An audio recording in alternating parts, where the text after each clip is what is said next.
नमस्कार दोस्तों, smart agriculture classes में आपका स्वागत है। आज का मेरा जो टॉपिक है वो है फल एवं सब्जी परिरक्षण, यानी हम परिरक्षण के टेक्निक के बारे में आपको बताएंगे। जैसा कि जो परिरक्षण होता है उसका मतलब ये होता है कि फल तथा सब्जियों के लाइफ को बढ़ाना या आवश्यकता से अधिक समय तक उसको बचा करके हम रखेंगे। जैसे टमाटर को आप पेड़ से तोड़ेंगे तो मैक्सिमम वो 15 दिन रहेगा, 15 दिन तक वो जीवित रहेगा, उसके बाद वो क्या हो जाएगा, सड़ जाएगा, यानी खाने योग्य नहीं रहेगा। तो हम टमाटर में कुछ ऐसा कार्य करेंगे या कुछ ऐसा चीज मिलाएंगे जिससे उसके लाइफ को हम लोग 1 महीना 1.5 महीना तक बचा सकें, ताकि बेमौसम जिस समय सब्जियों की कमी हो, फल की कमी हो, उस स्थान पर हम सब्जी और फल की आपूर्ति कर सकें। तो हम फल और सब्जी परिरक्षण के टेक्निक के बारे में हम आपको बताएंगे, जो आपके 12वीं के बोर्ड एग्जाम, उसके अलावा जो बीएससी एग्रीकल्चर के छात्र छात्रा हैं उनके लिए और सीजीपीएटी के लिए बहुत ही ज्यादा जरूरी है। आप वीडियो में बने रहेंगे शुरू से लेकर लास्ट तक, ताकि ये वीडियो आपको अच्छे से समझ में आ सके, क्योंकि ये एक बहुत महत्वपूर्ण टॉपिक है। सबसे पहले आप ये जानिए कि फ्रूट प्रिजर्वेशन या वेजिटेबल प्रिजर्वेशन का मतलब क्या होता है। परिरक्षण का मतलब होता है परिधन रक्षण, यानी कि हमको बचा कर रखना है, रक्षण करना है। यानी हम फल एवं सब्जी का जो कल्टीवेशन कर रहे हैं या कल्टीवेशन के पश्चात अपने घर में ला करके रख रहे हैं ताकि हम उसका सब्जी के रूप में प्रयोग कर सके, तो सब्जी के रूप में हम प्रयोग तो कर रहे हैं, लेकिन उसके लाइफ को हमको क्या करना है, बढ़ाना है। तो लाइफ को बढ़ाने के टेक्निक के बारे में हम अध्ययन करेंगे।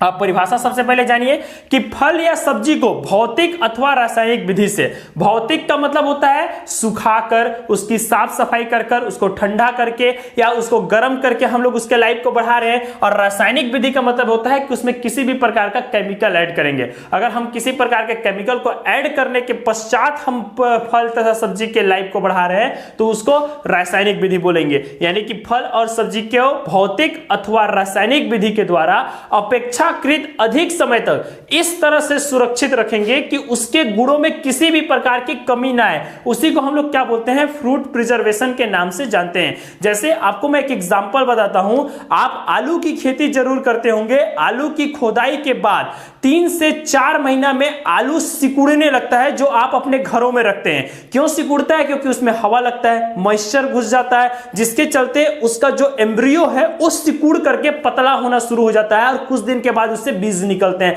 उससे अंकुरण होना शुरू हो जाती है। और उस आलू को जब हम खाना बनाते हैं या पकाते हैं तो उसके पकने में हम लोग को देरी होता है, देरी लगता है और उस आलू का स्वाद खाने योग्य नहीं रहता। लेकिन उसी आलू को हम लोग अगर कोल्ड स्टोरेज में रखें, कोल्ड का मतलब होता है ठंडा घर, अगर ठंडा घर में हम लोग उसी आलू को रखते हैं तो उसका लाइफ क्या हो जाता है, बढ़ जाता है। जिस अवस्था में हम खोद करके उसको कोल्ड स्टोरेज में पहुंचाए हैं उसी अवस्था में वो आलू रहता है। तो हम लोग साल भर या 2 साल के बाद भी अगर उस आलू को बेचेंगे तो मार्केट में हम लोग का उसका मांग बना रहेगा। तो इसी प्रक्रिया को हम लोग क्या बोलते हैं, सब्जी परिरक्षण या फल परिरक्षण के नाम से जानते हैं। अगला जो हमारा हेडिंग है, general principle of fruit and vegetable preservation, यानी फल तथा सब्जी परिरक्षण के सिद्धांत। अगर हम फल तथा सब्जी का परिरक्षण करते हैं तो इसका क्या सिद्धांत है? तो 2 प्रकार का सिद्धांत है, एक है आपका टेम्पररी और एक है आपका परमानेंट। यानी टेम्पररी का मतलब होता है अस्थायी परीक्षण, यानी ऐसा परीक्षण जिसमें हम लोग फल तथा सब्जियों को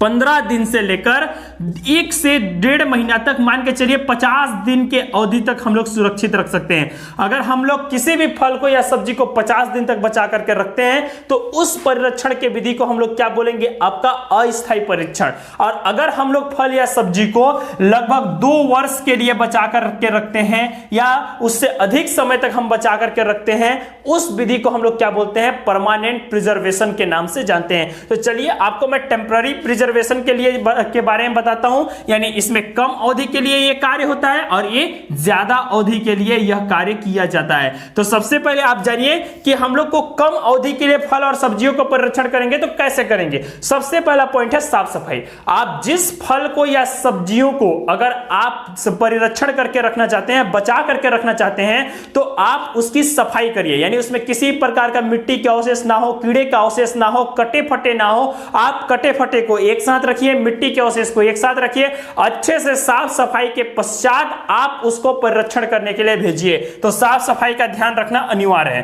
कम तापमान, कम तापमान का मतलब होता है लो टेम्परेचर यानी कि कोल्ड स्टोरेज। यानी देखिए आपके घर में फ्रिज होगा, आप खाना बनाते हैं, गर्मी के दिन में अगर वो खाना बच जाता है तो उसको आप फ्रिज में रख देते हैं। अब फ्रिज क्या करता है, हमारे वातावरण के तापमान से कम तापमान में रहता है, यानी कि लगभग 5 डिग्री सेंटीग्रेड से कम तापमान रहते हैं, जिस समय बैक्टीरिया एक्टिव नहीं होते हैं। अगर बैक्टीरिया एक्टिव नहीं हो पाएंगे तो हमारा जो भोजन है वो सड़ने का काम नहीं करेगा, यानी कि नहीं सड़ पाएगा। तो हम फल तथा सब्जी को लो टेम्परेचर में रखेंगे, कोल्ड स्टोरेज में रखेंगे, ताकि उसका लाइफ को कुछ दिन तक हम लोग क्या कर सके, बढ़ा सके।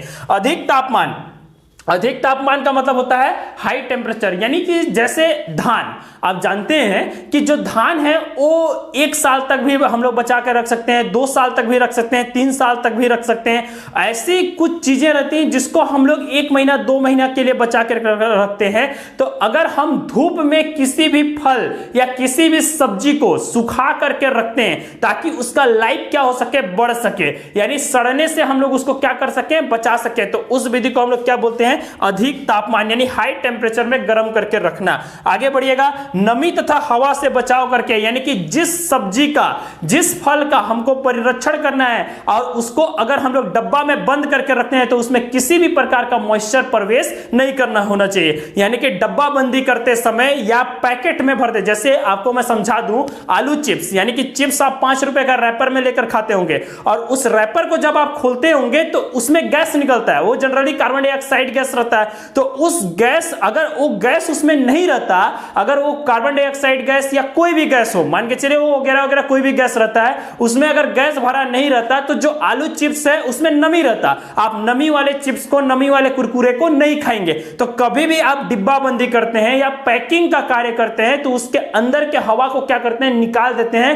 ताकि जो फल या सब्जी का प्रोडक्ट है उसके लाइफ क्या हो सके, बढ़ सके। उसी को बोलते हैं नमी और हवा से बचाना। लास्ट हेडिंग है आपका हल्के कीटाणुनाशक का प्रयोग, यानी हल्के कीटाणुनाशक के रूप में हम लोग चीनी डाल सकते हैं। चीनी के अलावा हम सिरका डाल सकते हैं। सिरका के अलावा सोडियम बेंजोएट डाल सकते हैं, नमक डाल सकते हैं और तेल डाल सकते हैं। अगर हम लोग किसी भी चीज का, फल या सब्जी वाले पौधे का अगर कुछ लाइफ को बढ़ाना चाहते हैं तो इन सभी कीटाणुनाशक का प्रयोग करेंगे ताकि उसमें किसी भी प्रकार का बैक्टीरिया या कीटाणु अटैक न कर सके, और बैक्टीरिया कीटाणु अटैक नहीं होगा तो फल तथा सब्जी का जो लाइफ है ऑटोमेटिक बढ़ जाएगा। अगला जो हेडिंग है वो है परमानेंट प्रिजर्वेशन, जिसमें मैं बताया आपको मैक्सिमम 2 वर्षों तक या 2.5 वर्षों तक हम लोग किसी भी फल और सब्जी को बचा करके रख सकते हैं। याद रखिएगा, किसी भी सब्जी को, यानी कि कुछ ही सब्जी ऐसा रहता है जिसको हम लोग 2 साल तक बचा कर रखेंगे, यानी हर सब्जी को हम बचा करके नहीं रख सकते हैं। आपको अगर लगेगा कि टमाटर को हम 2 साल तक बचा कर रखें तो ये पॉसिबल नहीं है,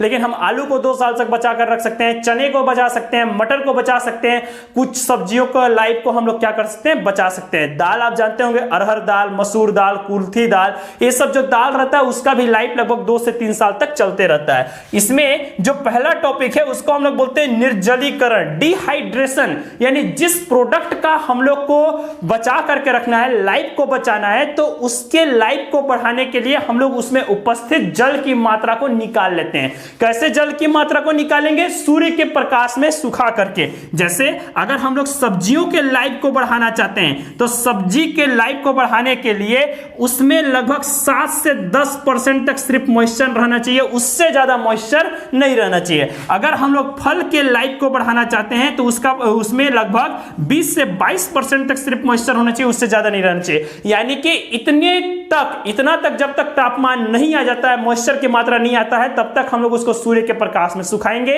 या तो मशीन से सुखाएंगे। तो मशीन से या सूर्य के प्रकाश से सुखाने से इसका लाइफ क्या हो जाता है, बढ़ जाता है। अगर हम जल को फल और सब्जी से निकालते हैं और उसके लाइफ को बढ़ाने में मदद करते हैं तो उसी क्रिया को हम क्या बोलते हैं, निर्जलीकरण के नाम से जानते हैं। दूसरा हेडिंग है बाय शुगर।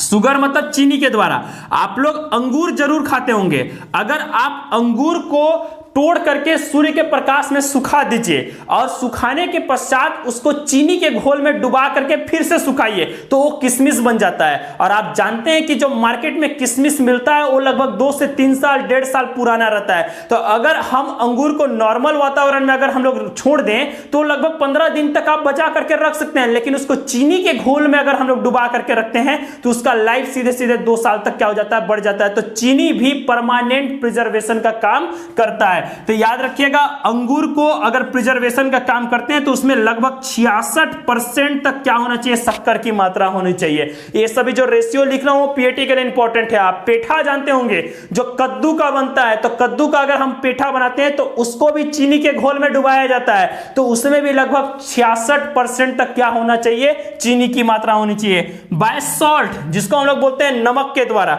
जैसे हम अचार बनाते हैं, आप अचार अगर बनाते होंगे तो अचार को हम या तो तेल से प्रिजर्वेशन करते हैं या तो नमक से करते हैं, क्योंकि नमक और तेल का मिश्रण नहीं रहेगा तो अचार क्या हो जाएगा, जल्द से जल्द सड़ जाएगा। तो अचार बनाने समय या नमक से हमको अगर परिरक्षण करना है तो उसमें लगभग 15% तक क्या होना चाहिए, नमक की मात्रा होनी चाहिए, जिससे हम फल और सब्जी के लाइफ को क्या कर सकते हैं, बचा सकते हैं। अधिक ताप पर कीटाणुनाशन, इसका जो एग्जांपल है आप धान में समझिए।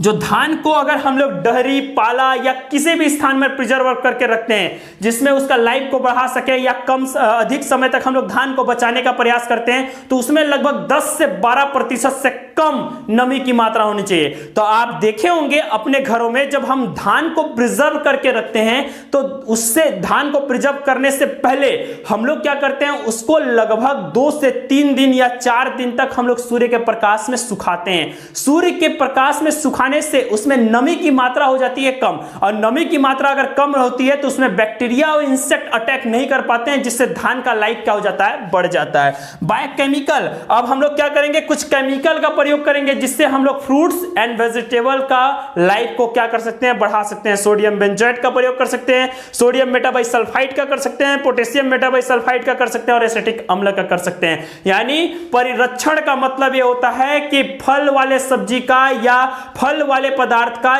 या सब्जी वाले पदार्थ के लाइफ को अगर हम बढ़ाने का प्रयास करते हैं तो उसी को हम लोग क्या बोलते हैं, फल एवं सब्जी परिरक्षण। परिरक्षण का मतलब होता है लाइफ को बढ़ाना। अगर इसका कोई आपसे एडवांटेज पूछे, लाभ पूछे, तो आप बोलिए कि जिस मौसम में खेती का कार्य नहीं हो सकता है उस मौसम में भी हम लोग को फल और सब्जी मिल सकता है। जिस एरिया में फल और सब्जी का कल्टीवेशन नहीं होता, जैसे एक एग्जांपल हमारे जम्मू कश्मीर में या आपके जम्मू कश्मीर या शिमला वाला जो एरिया है उसमें एप्पल का आपको बगीचा मिलेगा, लेकिन हमारे छत्तीसगढ़ में आपको एप्पल का खेती करते हुए नहीं दिखाई देता है। लेकिन क्या छत्तीसगढ़ वाले आपके एप्पल नहीं खाते हैं? खाते हैं, लेकिन वो आता कहां से, शिमला से आता है, कश्मीर से आता है। तो यहां आने तक उसमें कुछ ना कुछ तो डाला जाता होगा जिससे एप्पल का लाइफ क्या हो सके, बढ़ सके। तो जिस एरिया में जिस प्रोडक्ट का खेती नहीं होता है उस एरिया में भी हम लोग पहुंचा सकते हैं। जहां पर भुखमरी है, भुखमरी के स्थान पर हम लोगों के सहायता के लिए हम लोग फल तथा सब्जियों को भेज सकते हैं ताकि लोग क्या हो सके, जिंदा रह सकें। आउट सीजन में अगर हम लोग कल्टीवेशन करते हैं तो हम लोग को मार्केट वैल्यू ज्यादा मिलता है, मार्केट डिमांड ज्यादा होता है, जिससे किसानों की आय क्या होती है, बढ़ती है। यही है आपका फ्रूट्स एंड वेजिटेबल प्रिजर्वेशन। अगर उम्मीद करूंगा कि आपको वीडियो पसंद आएगा। अगर वीडियो पसंद आए तो अधिक से अधिक लोगों तक शेयर करें। धन्यवाद।